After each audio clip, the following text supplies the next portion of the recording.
بسم اللہ الرحمن الرحیم۔ ہم یہ سماعت کریں گے کہ خوشی اور سکون حاصل کرنے کا طریقہ کیا ہے۔ خوشی کس چیز میں ہے؟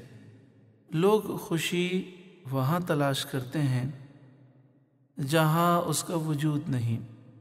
سب سے پہلے یہ سمجھ لیں کہ کچھ چیزیں دنیا کی دولت سے خریدی نہیں جا سکتی۔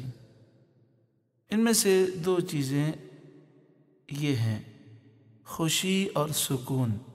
حقیقی خوشی اور حقیقی سکون وہ نعمتیں ہیں جو اللہ تعالیٰ اپنے پیاروں کو دیتا ہے۔ اس بارے میں سب سے پہلا پوائنٹ یہ یاد رکھیں کہ خوشی اور سکون کوئی مادی چیز نہیں ہے، لہذا خوشی اور سکون کو مادی چیزوں سے حاصل نہیں کیا جا سکتا۔ اس کی دلیل یہ ہے کہ جتنے لوگ مالدار زیادہ ہیں اتنا ہی ان کے مصائب زیادہ ہیں۔ مالداروں میں، دولت مندوں میں ڈپریشن اور اسٹریس بہت پایا جاتا ہے۔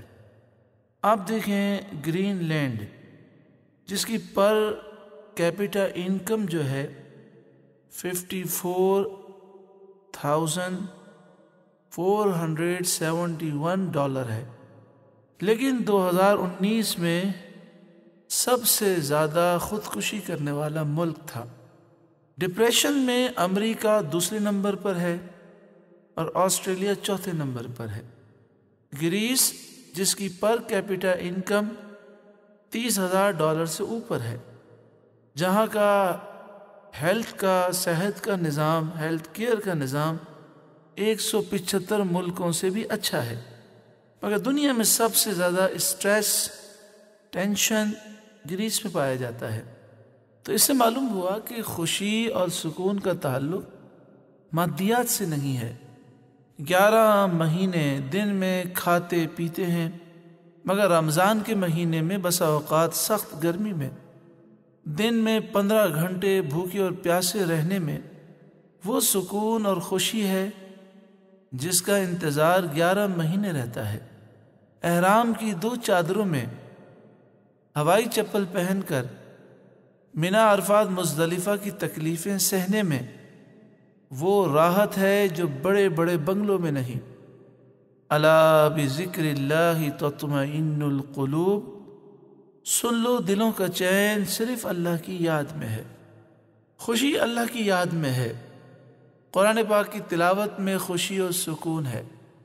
قرآن پاک کو سمجھنے میں، خوش و خضوع سے نماز پڑھنے میں، روزہ رکھنے میں، حج کرنے میں، عمرہ کرنے میں، عبادت میں، جہاد کرنے میں، ناموس رسالت کے محافظ بننے میں، عقیدہ ختم نبوت کا محافظ بننے میں، دین کو تخت پر لانے کے لیے کوشش کرنے میں، اللہ اور اس کے رسول کی فرمانبرداری میں خوشی ہے۔ گناہوں میں خوشی اور سکون نہیں۔ گناہ کرنا اپنا نقصان کرنا اور اپنے اوپر ظلم کرنا ہے۔ اللہ نے ارشاد فرمایا وَمَا ظَلَمُونَا وَلَكِنْ كَانُوا أَنفُسَهُمْ يَظْلِمُونَ، انہوں نے گناہ کر کے ہم پر ظلم نہیں کیا، ہاں لیکن خود وہ اپنی جانوں کا نقصان کرتے تھے، اپنی جانوں پر ظلم کرتے تھے۔ ایک پوائنٹ یہ بھی ہے کہ دوسروں کو معاف کرنے میں خوشی ہے۔ جو لوگوں کو اللہ تعالیٰ کے لیے معاف کر دیتا ہے، اللہ اسے معاف فرما دیتا ہے۔ جب ہم لوگوں کو معاف کر دیتے ہیں تو وہ ٹینشن جو ہمارے ذہن میں ہوتا ہے، وہ کسی کی وجہ سے جو دکھ ہوتا ہے وہ دور ہو جاتا ہے۔ اور معاف نہ کریں تو انتقام کی آگ میں ہم جلتے رہتے ہیں۔ ایک پوائنٹ یہ ہے، تکالیف، مصیبتوں، اذیتوں، دکھ کو بھول جانے میں خوشی ہے۔ بار بار تکالیف، مصیبتوں کو یاد کرنے میں دکھ ہے، ان کو بھول جانے میں خوشیاں ہیں۔ ایک پوائنٹ یہ بھی ہے، اللہ کی دی ہوئی نعمتیں یاد کرنے میں خوشی ہے، شکر کرنے میں سکون اور خوشی ہے۔ اپنے سے ادنا پر غور کرنا چاہیے، یہ دیکھنا چاہیے کہ ہم سے زیادہ کتنے لوگ پریشان ہیں، ان کا لائف سٹائل ہم سے بھی ادنا ہے۔ ادنا کو دیکھیں اور اپنے سے اعلیٰ پر غور کرنے سے انسان پریشان ہوتا ہے، تو لہٰذا ہم بڑے بڑے بنگلے ہم سے اعلیٰ کو دیکھیں گے تو ایک ہوس پیدا ہوگی، اور وہ ہوس ہمیں خوشی سے دور کر دے گی۔ خوشی اور سکون غریبوں کی مدد کرنے میں ہے۔ جو لوگ للہ فی اللہ ویلفیئر کا کام کرتے ہیں، غریبوں کی مدد کرتے ہیں، ان کو آپ کبھی ڈپریشن کا، اسٹریس کا شکار نہیں دیکھیں گے، ان کو کبھی خودکشی کرتا ہوا نہیں دیکھیں گے۔ مہمان نوازی میں خوشی ہے، خیرات کرنے میں خوشی ہے، اڑوس پڑوس میں اور دیگر جو غریب ہیں، چوکیدار ہیں، ڈرائیور ہیں، ان کو کھانا بھیجنے میں خوشی ہے، لوگوں کو وقت دینے میں خوشی ہے۔ خوشی بانٹنے سے ملتی ہے۔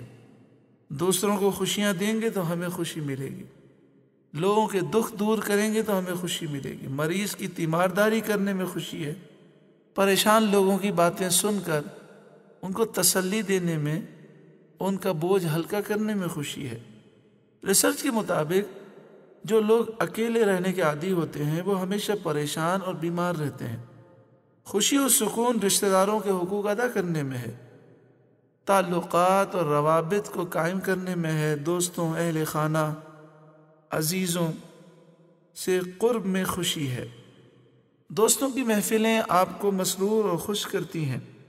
اپنا اور ان کے دل کا بوجھ ہلکا کریں، دوستوں میں بیٹھیں، نور قرآن نشست میں جائیں، یادگار رمضان پروگرام میں جائیں، خوشگوار زندگی پروگرام میں جائیں، ختم قادریہ کی محفل میں جائیں، محفل میلاد میں جائیں، تو ان محفلوں کی برکت سے سکون ملتا ہے، خوشیاں نصیب ہوتی ہیں۔ دوستوں سے بات چیت کا عین وہی اثر ہوتا ہے جو درد دور کرنے والی دواؤں سے ہوتا ہے، بلکہ اس سے زیادہ فائدہ ہے۔ اس طرح اپنی نگاہ میں آپ کی قدر بڑھ جائے گی۔ خوشی کے لیے، سکون کے لیے علم حاصل کریں، سیکھیں، اور خاص طور پر علم دین حاصل کریں، قرآن پاک کو سمجھیں۔ ایک چیز سمجھ لیں، ہمارا جسم فانی ہے، ہم اصل میں روح ہیں۔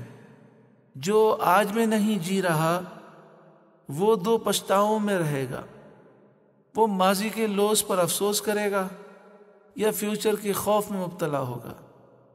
خوشی کا تعلق اپنی زندگی کو قبول کرنے کے ساتھ ہے، حال کے ساتھ جئیں اور جس حال میں اللہ نے رکھا اس پر راضی رہیں۔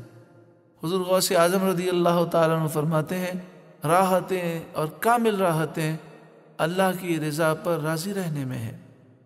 الا ان اولیاء اللہ لا خوف علیہم ولا هم یحزنون۔ چونکہ اللہ کے ولی وہ اللہ کی رضا پر راضی ہوتے ہیں، تو فرمایا سن لو، بے شک اللہ کے دوست وہ ہیں جن پر نہ کوئی خوف ہوتا ہے اور نہ وہ غمگین ہوتے ہیں۔ اسی طرح ورزش کرنی چاہیے، ورزش کے لیے ایک وقت مقرر کریں، اپنی زندگی کا ایک ٹائم ٹیبل بنائیں اور ایک اپنا زندگی کا مقصد رکھیں، اہداف کا تعین کریں، ٹارگیٹ رکھیں کہ مجھے یہ کام کرنا ہے، اتنے بجے اٹھنا ہے، تہجد پڑھنی ہے، فجر پڑھنی ہے، اشراق پڑھنی ہے، چاش پڑھنی ہے، یہ وظائف پڑھنے ہیں، اس طرح مجھے غریبوں کی مدد کرنی ہے۔ تو اپنے شیڈول کے مطابق چلیں گے تو خوشیاں نصیب ہوں گی، بے ترتیب زندگی میں مزہ نہیں ہے۔ اور آخری پوائنٹ یہ ہے کہ ان اللہ مع الصابرین، بے شک اللہ صبر کرنے والوں کے ساتھ ہے۔ تو صبر کرنا سیکھنا، تکلیفیں برداشت کرنا سیکھیں کہ خوشیاں تکلیف برداشت کرنے میں ہے اور صبر کرنے میں ہے۔